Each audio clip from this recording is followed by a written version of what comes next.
awal-awal Maskur kemari, dia udah sering diperlakukan seperti itu. Memang oknum-oknum ini sudah terbiasa melakukan hal tersebut. Kok bisa oknum TNI melakukan ini? Iya. Ada apa? Atas perintah siapa? Saya nelpon, dia yang angkat. Kok saya nggak kirim duit, anak ibu dibuang ke sungai. Waktu nelpon ibu, dipukul keras sampai kita dengar suara, sampai dia menangis, suaranya udah setengah ke atas, ke dada. Nada sakit. Ya. Apa perasaan ibu pada saat itu? Hancur lah Pak, sampai nggak bisa jalan, lemas. Tengok anak di kayak gitu. Kenapa Bang Hotman tertarik dengan perkara ini? Iya. Karena oknumnya, apalagi pas pampres, itu kan melalui banyak tes. Jadi nggak mungkin orang dengan tega, ini ada apa? Saya bilang ini kayak psikopat ini orang. 3, 2, 1, close the hordeng. Yes, kembali lagi bersama saya Uya Kuya atau Surya Utama SIP, Sarjana Ilmu Politik Universitas Indonesia di LBU Lembaga Bantuan Uya. Ini adalah kasus yang kemarin heboh, viral. Seorang pemuda asal Aceh di Jakarta oleh oknum pas pampres. Kita kedatangan ibunya, tim kuasa hukumnya dari Aceh, dan juga ada tim kuasa hukum dari 911, Hotman Paris, dan juga Puri and Partners, law firm. Oke, sebelum kita perkenalkan, saya juga minta doa restu buat teman-teman penonton saya, karena insya Allah saya maju mencalonkan diri menjadi calon anggota DPR RI dari PAN untuk Dapil Jakarta Selatan, Jakarta Pusat, dan Dapil luar negeri untuk WNI yang di luar negeri. Sekaligus juga minta doa restu untuk istri saya yang juga insya Allah maju mencalonkan diri menjadi calon anggota DPRD untuk Dapil Jakarta Selatan, Dapil 7, untuk Kecamatan Setiabudi, Kebayoran Lama, Kebayoran Baru, Cilandak, dan Pesanggerahan. Kita bersama Ibu Fauzia, ibunda dari almarhum Imam Maskur. Imam Maskur. Dan ada Mas Putra, sarjana hukum. Master Ridwan Hadi, sarjana hukum, dua-duanya dari Aceh, Mas. Dulunya dari Aceh. Yang mewakili dari tim Aceh. Iya. Dan ada Mbak Putri Maya Rumantir, Iya. ya, dari Hotman 911. Hotman 911. Oke, ini kasus ini kan viral sekali. Iya. Dan akhirnya sudah ada beritanya bahwa yang membunuh adalah oknum Anggota TNI. anggota TNI. Iya. Sudah ada 3 orang ya kalau nggak salah. 3 orang dan sipil juga 2 ya. Iya, sipil. Iya, sipil 2, jadi totalnya adalah 5. 5. Iya. 3 orang oknum anggota TNI, Iya. sipil 2. Iya, benar. Ya. Dan kalau saat kita di sini membicarakan oknum, jangan ada juga oknum yang marah sama saya, karena kemarin sempat nih ada nih. Saya ngomongin oknum tertentu, saya diomelin gitu. Oh iya, jangan ngomong oknum instansi saya ya loh. Nah, ini kan oknum kan justru kan saya bantu dong buat menyelesaikan. Masa masih ditutup-tutupi ya kan? Betul. Justru yang harus kita tiru nih kepolisian. Kalau ada oknum malah justru mereka tindak lanjutin. Kejaksaan juga nih ada oknum di sini ditindak lanjutin. Itu yang benar ya kan? Gimana kalau oknum kita semua? Ya, ya karena kan jadi nggak ada oknum ya kan? Oknum, benar. Iya, nih, aduh, saya juga kadang-kadang ngangkat kasus apa tuh ada aja tekanan dari kanan kiri. Ya kan? Nah, tapi udah ini masalah yang beda. Iya. Oke, ini ada Bu Fauzia. Ibunya anak keberapa Imam Maskur ini? Anak kedua. Oke, ini adalah anak kedua berarti Bu? Ya, Anak kedua. Sudah kerja di Jakarta berapa lama, Bu? 1 tahun setengah. 1 tahun setengah. Ibu tahunya kerja di Jakarta apa waktu itu? Kosmetik. Di toko kosmetik. Ya. Terakhir telepon Ibu kapan? Gimana? Terakhir telepon Ibu Imam Maskur ini kapan? Hubungan kontak-kontak. Hubungan ngomong biasa-biasa Iya, aja. telepon atau apa? 10 hari sebelum kejadian ada. Cerita apa tadi? Nggak ada, cuma tanya sehat-sehat gitu aja. Maskur sehat, mama sehat, itu aja. Nggak ada tanda-tanda Nggak apa-apa? ada. Pertama kali Ibu dengar akhirnya Maskur meninggal tuh gimana? Cerita Pak. Ceritakan Gimana? dulu kronologis. Yang Ibu Bapak aja ceritanya. nggak, yang Ibu sekarang tahunya dari mana? Sedikit apa? Yang berita Imam Maskur meninggal, Iya. diculik terlebih dahulu ya. diculik terlebih dahulu. Ibu tahu waktu diculiknya? Iya. Taunya almarhum yang nelpon. Oh, telepon Ibu? Iya. Ngomong apa, Bu? Minta dikirim duit 50 juta, dia udah apa Sebagai tebusan. sebagai tebusan. Oke, terus? Gimana ya? Minta tebusan telepon Ibu tuh? Iya. Telepon Ibu, terus? Terus ibu cari duit ke sana kemari, yang jelas ada nelpon dia ke adik dia sekali, kirim video ke ibu 2 kali, sekali telepon nggak ibu angkat, 2 kali ibu angkat, keempat kali berarti 1 nggak diangkat, 2 ngomong. Yang keempat kali saya nelpon, dia yang angkat. Kok saya nggak kirim duit, anak ibu dibuang ke sungai. Kata seorang yang di sana, Kata oknumnya. oknumnya. Ibu nanya nggak kenapa harus diculik anak saya? Nggak Enggak. sempat. Dan anak ibu nggak sempat cerita kenapa dia harus diculik. Nggak sempat. Dia waktu nelpon ibu dipukul keras sampai kita dengar suara, sampai dia menangis, suaranya udah setengah ke atas ke dada. Sambil menangis. Itu sama Adanya ibu. nada nyesak gitu. Nada sakit. Iya. Ya, Apa perasaan ibu pada saat itu? hancur lah Pak. Sampai nggak bisa jalan, lemas. Tengok anak di kayak gitu.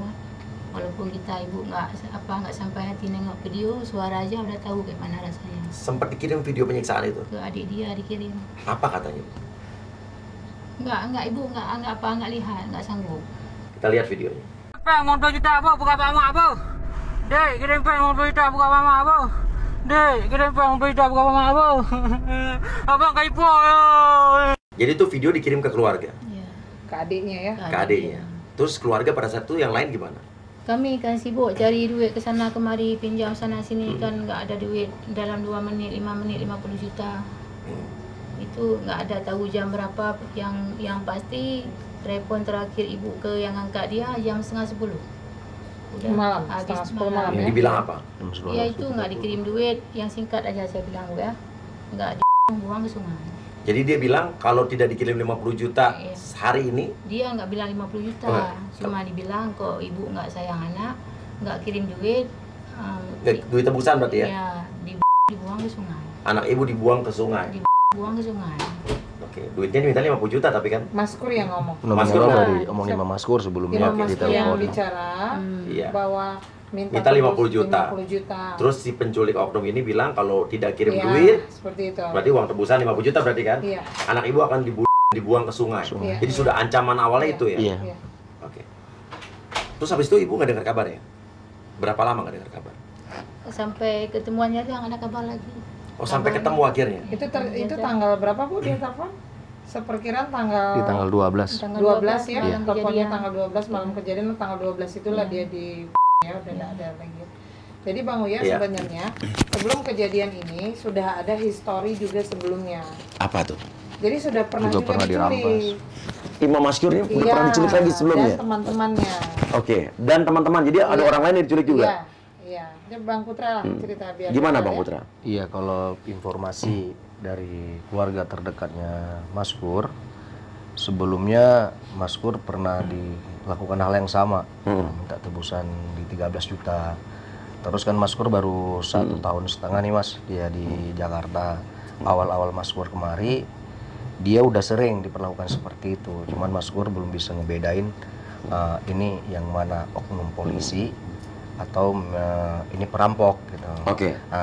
Menjelang setahun setengah, Maskur ini sudah mulai kenal kalau yang ini orangnya pakai seragam polisi, itu motifnya perampokan. Jadi yang terakhir itu Maskur, kalau keterangan dari sepupunya ya Said Sulaiman, melakukan perlawanan. Tuh, sehingga kalau keterangan dari teman terdekatnya juga, di saat Maskur diculik itu ada orang lain bersama Maskur yang itu tidak terlalu parah dilakukan penyiksaan dikarenakan tidak melawan. Maskurnya melawan dikarenakan Maskur sudah tahu kalau ini adalah perampokan. Perampok. Kronologisnya juga yang awalnya turun masuk ke dalam tokonya Maskur itu 1 orang awalnya. Jadi Maskur melakukan perlawanan, baru nyusul 2 orang lagi, Maskur dibawa ke mobil. Oke. Dan Maskur ini kerja di toko kosmetik berarti? Iya. Tidak, dia punya sendiri. Oh, dia punya sendiri? Baru buka. Di Maskur baru buka Iya. toko kosmetik? Baru buka toko kosmetik. Oke. Dan Dan kalau ukuran tokonya Mas, itu sih paling ada juga nilainya 40 juta ya. Nah, makanya di saat diminta sekitar 50 juta sampai Maskur melakukan perlawanan, ini terakhir gua loh gitu. Oke. Berapa lama Maskur udah buka toko kosmetik ini? Kalau kabar yang kita dapatkan dari orang terdekatnya juga itu baru-baru, karena selama ini Maskur kerja di tempat orang, dia kumpulin gajinya untuk cukupin modal. Oke. Sebelumnya kerja di toko apa dulu? Kosmetik juga. Toko kosmetik. Sekarang dia buka sendiri? Bukan sendiri. Oke. Iya. Dan dia diculik di toko itu berarti? Iya. Iya. Oke. Dan akhirnya ketemu jenazahnya itu berapa hari setelah terakhir kejadian Laporan di Polda Metro Jaya dulu Iya, ya, iya. keluarganya laporan di Polda. Karena hilang nih? Hilang. Iya. Jadi baru yang ada laporan hilang kabar. itu orang yang tahu kejadian itu si Maskur diculik. Jadi dia lapor dan sudah melaporkan juga oknum TNI tersebut pelakunya, dan sepertinya memang oknum-oknum ini sudah terbiasa melakukan hal tersebut. Iya. Jadi untuk di ruang lingkupnya para rekan-rekannya Maskur tuh sudah bukan asing lagi. Bang. Rekan-rekan Maskur orang-orang Aceh semua nih berarti ya? Iya, jadi sudah tahu memang oknum-oknum inilah yang suka memeras, yang suka minta-minta uang seperti itu gitu. Jadi ketika Maskur hilang, karena sudah ada korban yang satu lepas, nah itulah yang memberikan informasi, dan abangnya lah ya, Bang Said itulah yang melakukan laporan ke Polda Metro Jaya adanya keterangan orang hilang gitu, Bang. Jadi tidak lama, sekitar berapa hari ya dari laporan itu, keluarga dihubungi bahwa ada penemuan mayat di daerah Karawang. Lumayan lama Mbak, udah satu minggu kan ya? Iya. 1 minggu dari laporan. 13 hari ya? 13 hari ada laporan ditemukan mayat. daerah Karawang. Ya, awalnya yang datang Pak Said ya, Bu ya. Pak Said dulu ya datang ke Polda ya.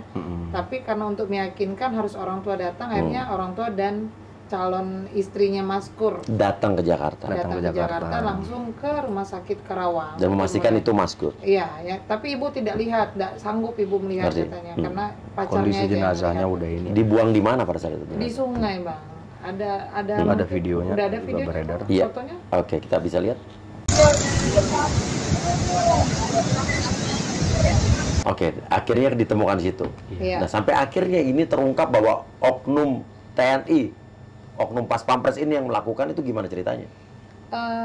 Kita juga nggak tahu, Bang. Saya juga sempat interogasi tadi, bagaimana ceritanya kok bisa dari rumah sakit Karawang tiba-tiba diotopsinya di RSPAD. Oh, langsung di RSPAD? Iya. Sebelumnya di rumah sakit. Iya, di rumah sakit Karawang dulu Iya. ya. Dari rumah sakit Karawang, saya tanya, mereka bilang katanya nanti akan diotopsi di RSPAD. Jadi mereka dari rumah sakit Karawang tuh mengiringi ya Bu ya, langsung ke RSPAD. Disitulah laporan yang awal memang sudah menginformasikan bahwa ada oknum TNI itu. Oh, jadi sudah ada informasi dan dia. itu tertangkap lebih dahulu ya, baru jenazahnya ditemukan ya. ya, benar. Seperti itu. Oh, berarti gerak cepat luar biasa nih. Gerak cepat. Dan yang menangkap ini adalah kepolisian apa dari TNI sendiri? TNI. Oh, jadi dari mereka ya, karena mereka kan ada etik sendiri ya untuk Iya, menangkap TNI. apabila anggotanya melakukan tindakan kriminal ya. Iya. Oke, luar biasa, jadi TNI di sini langsung menangkap mereka. Iya. Dan kemungkinan mungkin ada laporan-laporan sebelumnya, kita nggak tahu juga ya, Iya, sehingga iya. cepat sekali TNI bisa melakukan penangkapan seperti itu, karena nggak mungkin kan Iya. kalau belum tahu itu pasti orangnya, kan nggak mungkin langsung Iya, iya. tertangkap kan seperti itu. Berarti kan ini sudah ada dugaan, kita tuh dugaan berarti memang sudah ada beberapa orang yang melaporkan perihal tersebut atas perbuatan oknum tersebut. Ya, karena kalau dari laporan Iya. dari keluarga korban ini kan Laporannya belum tahu kan itu TNI ya tadi Iya, ya. awalnya kan belum Iya. terlalu tahu apakah Iya, itu iya. anggota TNI atau Iya. bukan. Gitu. Tapi TNI lebih dulu menangkap. Iya. Nah, ini harus dipertanyakan laporan siapa gitu kan. Iya. Seperti pengembangan dari Polda Metro Jaya katanya Iya. waktu itu Bang Oya. Jadi sampai hari ini juga hasil dari otopsi itu juga keluarga belum diberitahu. Kita juga Hasil belum- otopsinya apa? Iya, hasil otopsinya itu apa belum kita Sementara belum tahu. informasi yang beredar apa? Akibat apa? Katanya sempat ada dengar katanya sesak napas begitu. Iya, kalau dari keterangan dari Rumah sakit, rumah sakit Karawang ya, Karawangnya ya. katanya ada penyakit asma. Ya cuman kalau secara logika kita jangankan orang yang nggak punya asma pun kalau dengan ngelihatnya foto atau videonya seperti itu ya pasti juga meregang nyawa. Gitu. Jadi ya mungkin saja ketika ditemukan mungkin gitu, tapi ya namanya dianiaya ya udah otomatis. Iyalah, ini sama juga analoginya adalah ada orang disuruh beli cilok Iya. di tengah jalan ketabrak mobil. Terus yang disalahin bukan mobil yang nabrak, dia gara-gara beli cilok. Cilok. Tapi kan itu analoginya kan? Iya. Analogi bodoh jadi kan? Iya. Ya, gitu. tapi Iya. begini Iya, Mas iya. ya. Saya kira begini, ada surat keterangan, yang kemudian surat keterangan itu hanya menerangkan saja. Tapi yang dibutuhkan di sini adalah otopsi. Iya. Nah, hasil itu yang belum kita temukan. Iya, Ya, sebenarnya kalau keluarga berhak nggak? Iya. Tahu itu. Harus. Gimana? Harus. Keluarga berhak kan? Berhak. Loh. Terutama kuasa hukumnya ya. Lalu kemudian penyidik di Pomdam juga harus peroleh itu.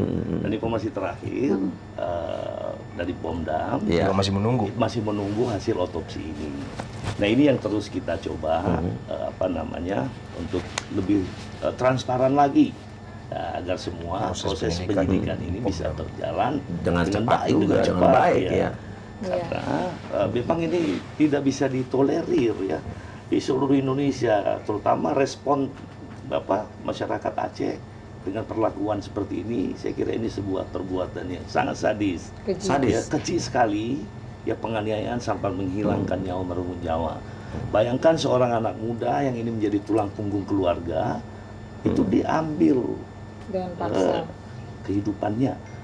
Ya. Oke. Nah, Nah, sebetulnya kan menurut saya ini bukan kejahatan biasa nih, nggak mungkin ya. Ya. Seseorang disiksa seperti itu, kalau tidak ada hal-hal lain yang menurut saya tanda kutip ini masalah besar nih. ya. Pasti ada mafia di balik itu gitu kan. Ya. Ada sesuatu, apalagi kemarin kita sempat bahas di podcast kemarin dengan Pak Sayat, juga tokoh dari Aceh, bahwa ada indikasi dugaan bahwa ternyata banyak remaja-remaja Aceh yang bekerja di Jakarta seperti halnya Mas Kyur, ya, yang mereka bekerja di kurang lebih toko kosmetik, toko Ya. kelontong, yang akhirnya indikasinya berhubungan dengan Obat-obat. obat tramadol atau Tramadol. daftar G. Daftar G, betul. Ya, dan akhirnya ternyata bukan cuma Mas Kyur aja sebetulnya ya. Kebetulan Mas Kyur ini meninggal. Tapi ada juga beberapa orang yang mengalami hal yang sama seperti ini. Ada di indikasinya dugaannya ada mafianya gitu kan. Iya. Ada mafianya. Jadi ini harus, menurut saya harus ditindaklanjuti. Dan pertanyaannya, kenapa kok bisa oknum aparat membacking, kalau emang benar itu ya dugaan itu membacking atau mungkin menyiksa Mas Kyur, ada apa di belakang yang nggak mungkin? Ujuk-ujuk dia sendiri setega itu nggak mungkin dong. Betul, Iya. betul. Terlalu naif kalau kita bilang, oh cuman masalah pribadi, nggak mungkin loh saya. Nggak mungkin. Ini harus benar-benar diinvestigasi, diselidiki sampai akar-akarnya. Iya. Tapi kalau menurut dari tim hukum sendiri, Ya. dugaannya atau apa selama ini apa dari keterangan-keterangan teman-temannya? Bagi saya, Iya. bagi kita, Iya. yang paling penting adalah ini soal perbuatan melawan hukum, Iya. soal tindak pidana yang dilakukan Iya. oleh oknum TNI ini. Iya, iya. Itu satu. Nah, proses ini harus berlangsung cepat, berlangsung dengan adil. Proses ini. Nah, lalu kemudian ada hal di balik ini semua, ya kita mendorong Iya. supaya negara mengambil peran, ya institusi-institusi negara mengambil peran untuk menyelesaikan persoalan ini. Tapi kami hadir bersama teman-teman Dari Bang tim Hotman, tim Hotman.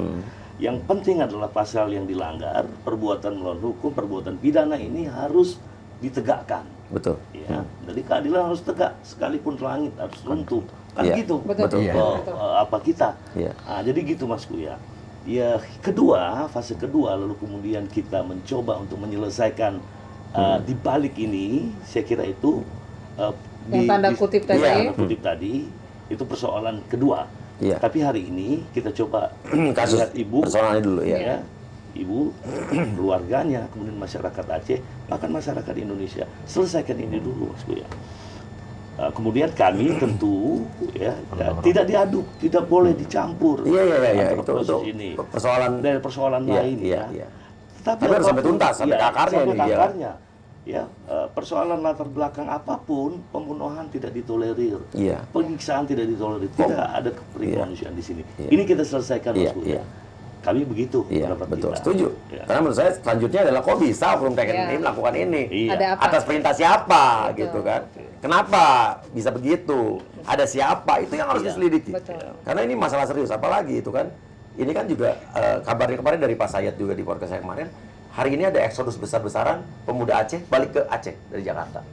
Ya. Pak saya itu siapa, Pak? Pak Sayat Muhammad Tadi salah satu DPD. Muhammad Said Muhammad. Mulyadi, Iya. bekas anggota DPR RI dulu. Oh, Iya. Dan 2009 sekarang dia tokoh Aceh. Tokoh Aceh, Dia sedang termasuk yang mencalonkan, ya. bersuara keras soal hal ini juga. Soal motif ya. Soal motif, lebih ke motif. Iya, Motif. motifnya Karena ya. investigasi dia bertahun-tahun soal Oh, hal iya. ini gitu. Nah, jadi ini sih memang, tapi so far selama ini gitu. Kan tadi kemarin juga udah ada pernyataan dari Panglima ya, Iya. bahwa pelaku harus dihukum berat, seberat-beratnya, kalau perlu hukuman mati gitu kan. Iya. Iya. Oke, bagaimana tanggapan dari Luar biasa. Luar biasa ya? Luar biasa. Keren tuh. Iya, keren langsung sekali. cepat gitu kan? Paling berat hukuman mati, paling ringan seumur hidup. Seumur hidup. Nah, kemudian ya hukuman itu ada di tangan hakim. Iya. Nah, dan itu yang menjadi titik poin.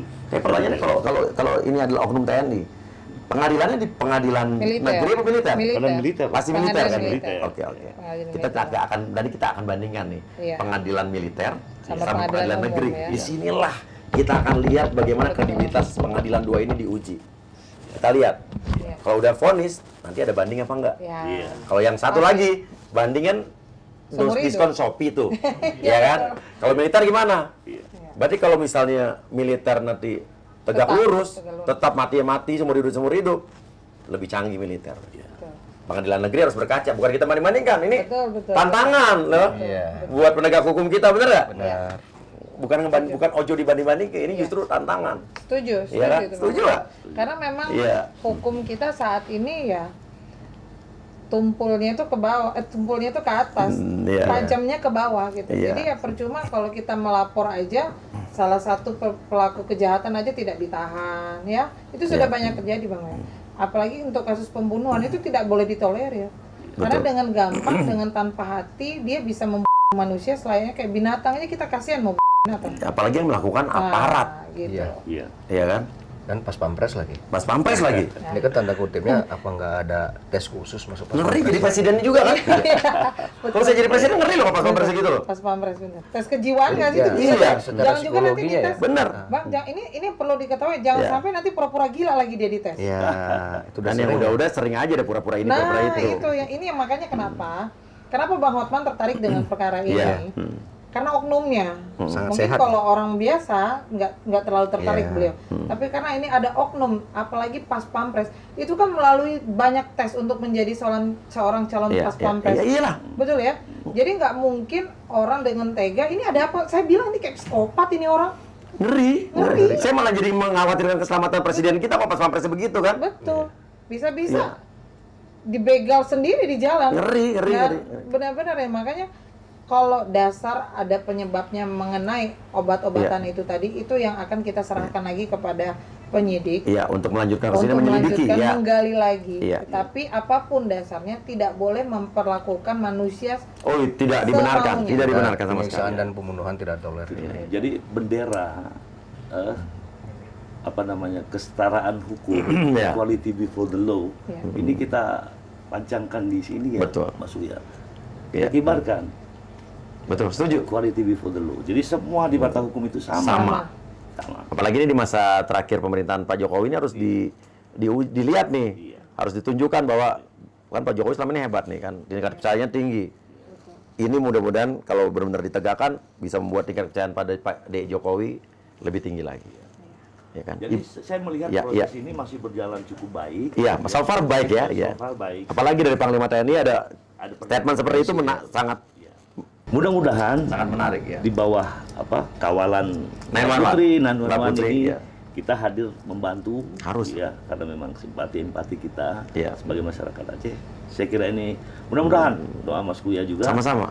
proses ini bisa berlangsung baik dan putusannya benar-benar adil. Betul, setuju. Oke, dan Ibu, terakhir ada yang Ibu katakan mungkin harapan Ibu terhadap kasus ini. sampaikan Harapan Ibu kepada Bapak Presiden. Pada Bapak Presiden dan pada Panglima TNI, Kapolri. Bapak Kapolri, Bapak Kapolri, semoga sidang ini gimana? proses hukum Proses ini hukum ini berjalan dengan seadil-adilnya, transparan, transparan dan hukumannya setimpal untuk siapa para pelaku. secara pelaku, dan kami dari keluarga ingin hukuman mati. hukuman mati. Hukuman mati. Permintaannya. Ya, Saya juga ikut Ibu setuju. betul. Kita ikut sama-sama. Harus setuju. Bersama. Setuju. Setuju. Nah, kasih komentar kalian yang lihat, setuju nggak kalau hukuman mati? Coba komentar sebanyak-banyak, saya pengen lihat kalian setuju atau tidak setuju dan kenapa. Ya. Ya. Oke, Ibu, terima kasih. Dan sekali lagi saya turut berduka cita atas kepergian anak Ibu. Ibu yang sabar. Ya. Dan Mas Putra terima kasih. Mas Hadi, Ridwan Hadi. Ridwan Hadi. Ridwan Hadi juga terima kasih. Sama-sama. Ya. Terima kasih. Ya. Hormat saya ini, kita Mbak Putri ini selalu ketemu gitu ya. Ya. Dan jangan pernah lelah untuk membela kasus-kasus seperti ini. Ya, insya Allah. Insya Allah kita kayak gini terus akan Iya, sama-sama. insya Allah. Ya, terima kasih. Terus kawal terus teman-teman tuas hukum dari Aceh. Iya. Ya. Insya Allah. Kita kawal sama-sama. Ya, semoga terpilih juga dari DPR RI ya. Insya Allah itu urusan lain. ya. Siap. Terima kasih banyak. Sama-sama. Hormat saya buat bapak-bapak ini. Saya selalu hormat buat orang-orang yang selalu mau berjuang untuk hal-hal seperti Ya, ini. Bang, ya. Siap. Terima kasih. Wassalamualaikum warahmatullahi wabarakatuh. Waalaikumsalam warahmatullahi wabarakatuh. Tuhan jaga kita semua. Kuatkan kami dari cobaan.